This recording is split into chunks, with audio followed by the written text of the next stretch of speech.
La diaspora des bulles, c'est le retour de notre chronique consacrée à la bande dessinée ce matin. Et comme d'habitude, je suis accompagnée de nos deux super chroniqueurs, Laurent Mélikian et Didier Passamonique. Bonjour messieurs. Ilana. Bonjour. Alors je le rappelle, vous êtes tous deux collaborateurs au site Actua BD, dont vous êtes d'ailleurs Didier, directeur de la rédaction. Alors ce matin, on ne va pas forcément parler de la bande dessinée au sens propre du terme, mais de quelque chose qui s'y rapproche fortement. Je me tourne vers vous, Laurent, et ce matin, je crois, direction les salles obscures. Ben oui, la diaspora des bulles, on ne va pas être sectaire.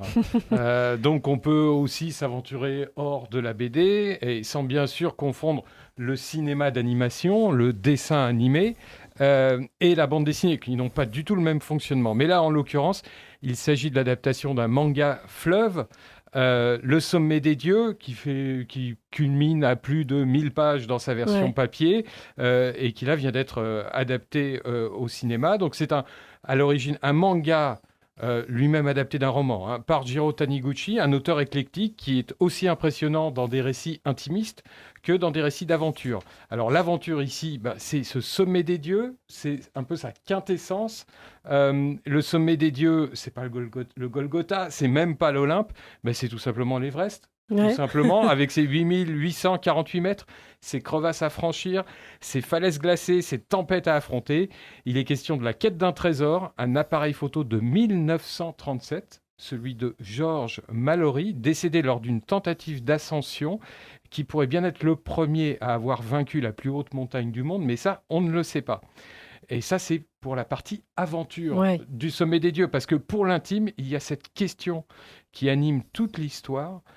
Pourquoi ces hommes cherchent-ils continuellement à s'élever, à se lancer des défis toujours plus dingues et à braver des situations toujours plus dangereuses? Il y a deux personnages principaux. Baku, un alpiniste qui, après un traumatisme, a renoncé à tout pour sa passion. Il vit en ermite au Népal. Et Fukamachi, un reporter photographe qui poursuit Baku dans toutes ses courses, mais pas uniquement pour le scoop. Pourquoi veut-il toujours être derrière Baku et signifier au monde ses exploits? La spécificité de Taniguchi, qui est décédé en 2017, c'est d'avoir été le premier auteur de manga, un mangaka, honoré en France, et même plus en France qu'au Japon. Déjà en 2010, Quartier lointain avait été adapté en film, prise de vue réelle, français. Et là, Le Sommet des Dieux, c'est également une production française. Mais est-ce qu'il faut absolument parler d'un film français quand les personnages sont soit japonais, soit népalais?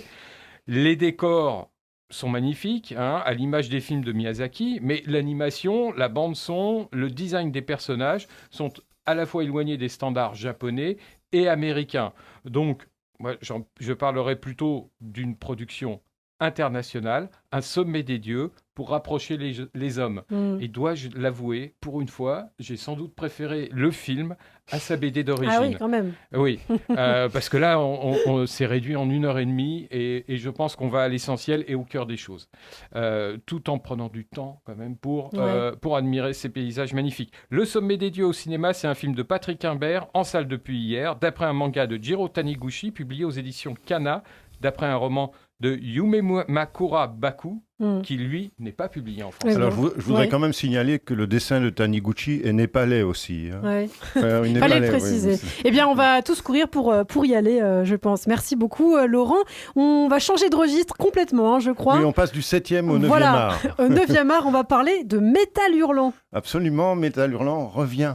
Alors, Métal Hurlant, c'est quoi? C'est un journal mythique, créé en 1975 par un carteron de créateurs de BD. Enfin, il y a un éditeur dans le carteron. Les créateurs, c'est qui? C'est Moebius, c'est Jean-Pierre Dionnet, c'est Philippe Drouillet. C'est tout ce qu'il y a de plus flamboyant dans la bande dessinée des années 70, milieu des années 70.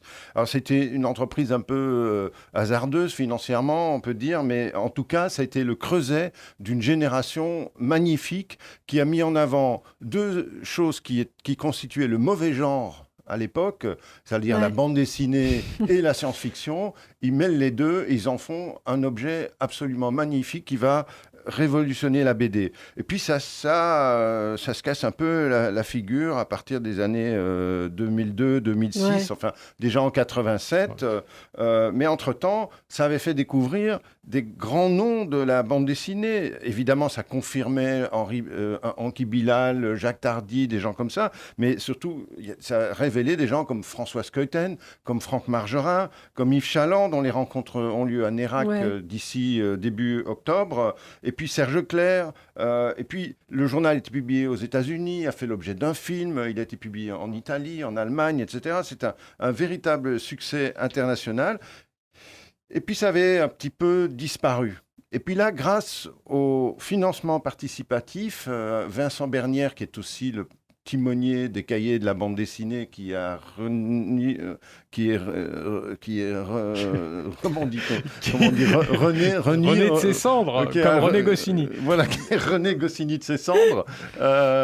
Eh bien, voilà que ça ressort avec la fine fleur de la science-fiction d'aujourd'hui. Et on va retrouver des gens comme Mathieu Bablet, comme Hugo Bienvenu, comme Merwan, comme Fabien Vellman, et puis des Américains, comme Brian Michael Bendis ou Matt Fraction ou Jerry Frison.